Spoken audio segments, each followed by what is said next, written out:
सोचो भाई कि अगर एक गैस जो कि ना ऑक्सीजन हो और ना ही कार्बन डाइऑक्साइड, वही गैस अगर थोड़ी सी भी ज़्यादा हो जाए या फिर कम हो जाए तो आपका BP, heart, brain, immune system सब हिला देता है। तो आज हम उसी के बारे में जानेंगे जिसका नाम है नाइट्रिक ऑक्साइड, कि क्या होगा जब हमारे बॉडी में नाइट्रिक ऑक्साइड की मात्रा ज़्यादा हो जाए या फिर कम हो जाए, तो हमारे बॉडी में क्या क्या इफेक्ट देखने को मिलेगा।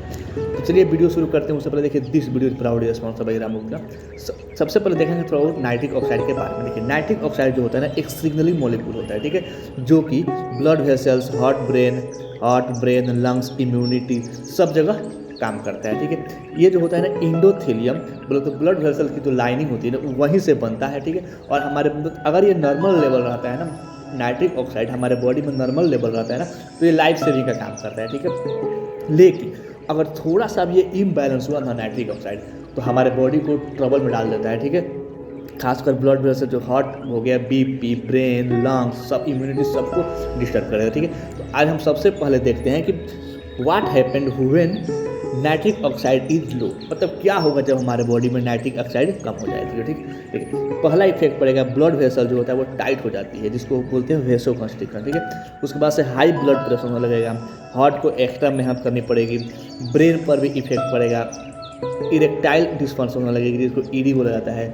एक्सरसाइज जो होता है ना, एक्सरसाइज टॉलरेंस कम हो जाती है, इम्यूनिटी वीक हो जाती है, डायबिटीज़ और मेटाबॉलिक इशू का भी रिस्क हाई रहता है, ठीक है। देखते हैं इसको एक एक करके। जैसे कि ब्लड वेसल जो होता है वो टाइट हो जाती है, इसमें अगर नाइट्रिक ऑक्साइड कम होगा ना, तो ब्लड जो वेसल्स होती हैं वो क्या होती है, रिलैक्स नहीं होती है, और जब रिलैक्स नहीं होगी तो ब्लड का फ्लो जो होगा वो कम हो जाएगा। जब ब्लड का फ्लो कम हो जाएगा तो ऑक्सीजन की डिमांड, ऑक्सीजन जो होती है हमारे बॉडी में जितने भी सारे ऑर्गन हैं वो सबको कम मिलेगी, जिससे कि साइलेंट और डेंजर स्टार्ट होता है यहीं से, ठीक है। उसके बाद यहाँ पे देखेंगे हाई ब्लड प्रेशर का भी रिस्क बढ़ जाता है अगर हमारे बॉडी में नाइट्रिक ऑक्साइड की मात्रा कम हो जाती है। तो देखिए, अगर नाइट्रिक ऑक्साइड नॉर्मली क्या करता है, बीपी को कंट्रोल करता है, ठीक है। अगर कम हो जाए ना हमारे बॉडी में नाइट्रिक ऑक्साइड, तो क्या करता है, बीपी को बढ़ा देता है। और अगर लॉन्ग टर्म तक हमारे बॉडी में यह कम रहे ना, तो फिर हार्ट अटैक या हार्ट स्ट्रोक का भी रिस्क बढ़ा देता है। उसके बाद क्या कहते हैं, हार्ट को एक्स्ट्रा मेहनत करनी पड़ती है जब नाइट्रिक ऑक्साइड कम हो जाते हैं, तो नैरो वेसल्स हार्ट को जोर लगाना पड़ता है, ठीक है, जिससे क्या कार्डियक ओवरलोड होने लगता है और हार्ट फेल का भी रिस्क बढ़ जाता है।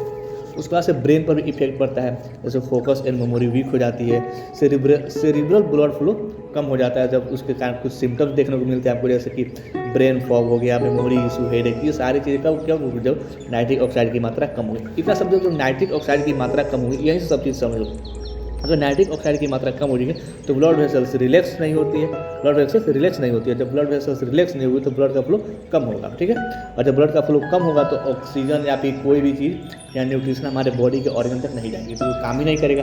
अब मान लो भाई, जब आपको खाना देंगे तभी तो आप काम करोगे, जब खाना ही नहीं देंगे तो करोगे क्या, घंटा कुछ नहीं करोगे, ठीक है। उस बात से हम देखेंगे एक्सरसाइज जो होता है इंटरनल। अब यहाँ पे इरेक्टाइल डिस्फंक्शन जो होता है ना, इरेक्टाइल डिस्फंक्शन खासकर ये मेल में होता है, इसमें मेल में कम होता है इरेक्टाइल डिस्फंक्शन। इसीलिए आप लोग देखते होंगे कि जो इनको मतलब हार्ट की प्रॉब्लम होती है ना, उनको नाइट्रिक ऑक्साइड के साथ कुछ दवा चलती है ना, उसके साथ ये सब जो इरेक्टाइल की जो मेडिसिन हो गया, जैसे सिल्डेनाफिल हो गया, कुछ भी हो गया, उसको नहीं देना चाहिए, ठीक है। यहाँ पे मैं एक डायलॉग बता दूँ आपको, अगर आपके पास बीबी है ना, तो गर्लफ्रेंड के साथ खेलने की कोशिश ना करिएगा, वरना जिस दिन आपकी बीबी रूठ जाएगी ना, उस दिन आपकी गर्लफ्रेंड किसी काम की नहीं रहेगी।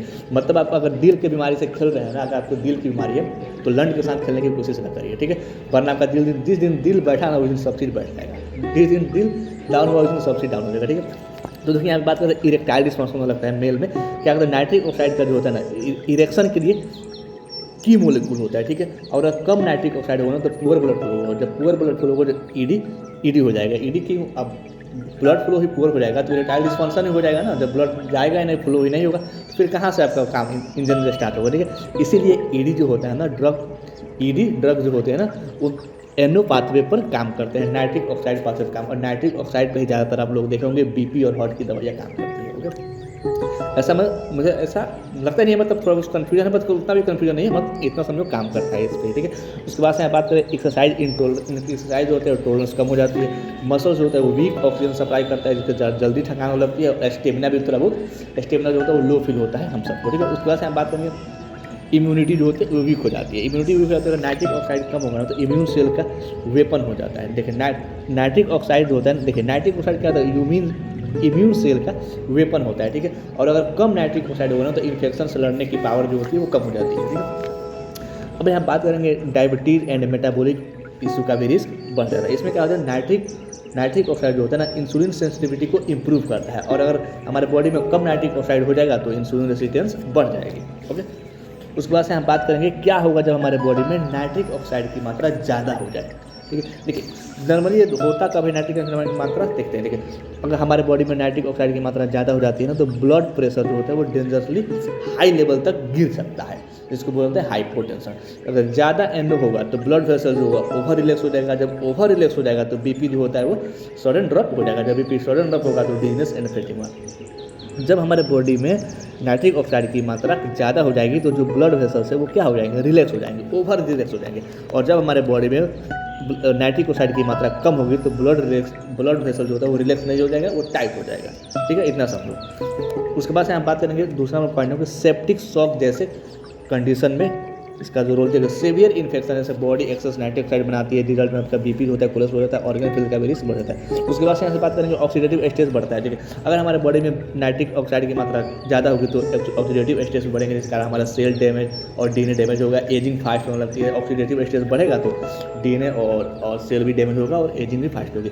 उसके बाद से ब्रेन पर भी कुछ टॉक्सिक इफेक्ट बढ़ सकता है, जैसे कि अगर ज़्यादा नाइट्रिक ऑक्साइड न्यूरॉन डैमेज करता है, न्यूरो डीजेनरेटिव डिजीज में इन्वॉल्वमेंट होता है, जैसे अल्जाइमर हो गया, पार्किंसन होता है। ठीक है, इनडायरेक्ट रोल प्ले करता है, इनमें करता है। ठीक है, उसके बाद से बात करेंगे लंग्स में इन्फ्लेमेशन, जैसे एक्सेस एंडो नाइट्रिक ऑक्साइड जो होता है ना ऑलवेज इरिटेशन करता है, जिस कारण अस्थमा ARDS जैसे केसेस में इम्बैलेंस और हार्मफुल होता है। ओके, उसके बाद से यहाँ बात करेंगे माइटोकॉन्ड्रियल डैमेज।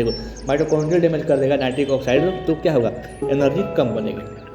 नाइट्रिक ऑक्साइड जो होता है ना ओवर प्रोडक्शन से ATP प्रोडक्शन डिस्टर्ब कर देता है। अगर ATP प्रोडक्शन डिस्टर्ब होगा तो रिजल्ट में क्या होगा, एक्सट्रीम फैटिग होने लगेगा, वीकनेस होने लगेगा, एनर्जी नहीं बन पाएगी, आप कमजोर अपने आप को फील करेंगे।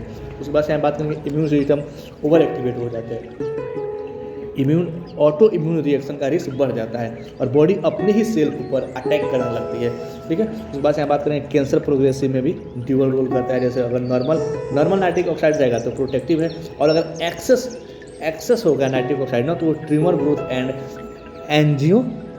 एंजियोजेनेसिस सपोर्ट कर सकता है। ठीक है, अगर देखिए अगर बैलेंस रहा ना हमारे बॉडी में नाइट्रिक ऑक्साइड या कोई सा चीज़ बैलेंस रहा ना तो ठीक है, लेकिन अगर देखिए नाइट्रिक ऑक्साइड ना तो हीरो है और ना ही विलन है। ठीक है भाई, लेकिन अगर बैलेंस में रहे ना नाइट्रिक ऑक्साइड तो हमारा लाइफ सेवर है, और ज़्यादा कम या फिर ज़्यादा हो जाए, कम हो जाए या फिर ज़्यादा हो जाए तो फिर लाइफ किलर भी है ये nitric oxide, silent life killer होता है ये। ठीक है, यहाँ पे कुछ क्विक समरी देख लेते हैं एकदम रिकेप में। जैसे आप हो गया नाइट्रिक ऑक्साइड अगर कम होगा तो इसका मतलब समझिएगा कि BP, heart, brain, sexual health down हो जाते हैं, और अगर नाइट्रिक ऑक्साइड ज़्यादा होगा तो बीपी क्रैश होने लगेगा, इन्फ्लामेशन, सेल डैमेज, ये सारी तरह की प्रॉब्लम आपको देखने को मिलती है। ठीक है, लाइफ स्टाइल, डाइट और डिजीज यही जो होता है ना इसी पे डिपेंड करता है, हमारा नाइट्रिक ऑक्साइड का लेवल को अफेक्ट करता है। क्या चीज़ अफेक्ट करती है, लाइफ, डाइट और डिजीज क्या करते हैं, हमारे नाइट्रिक ऑक्साइड के लेवल को अफेक्ट करती है। अगर लाइफ हेल्थ खराब होगा तभी नाइट्रिक ऑक्साइड चेंज होने लगता है, अप डाउन होने लगेगा। डाइट भी खराब होगा तभी अप डाउन होने लगेगा, और कोई डिजीज होगा जैसे आपका हार्ट वाली कोई प्रॉब्लम हो गई या बीपी हो गया तभी अप डाउन करता है। ठीक है, और अगर आपको ऐसा लगता हो कि नहीं यहाँ पे कुछ गलत इन्फॉर्मेशन देगा या कहीं पर भी गलत इन्फॉर्मेशन देगा तो आप कमेंट करके बता सकते हैं। उसके बाद से चाहे तो MCQ लगा सकते हैं, जो कि कमेंट वाला सेक्शन है वहाँ पर भी देख सकते हैं, या फिर जो कम्युनिटी वाला सेक्शन है वहाँ पर भी जाकर के MCQ लगा सकते हैं, या फिर चाहे तो यहाँ पर वीडियो को पॉज करके आप देख सकते हैं। मिलते हैं कल एक नए टर्म, नए टॉपिक और नए वीडियो के साथ, तब तक के लिए thanks for watching this video.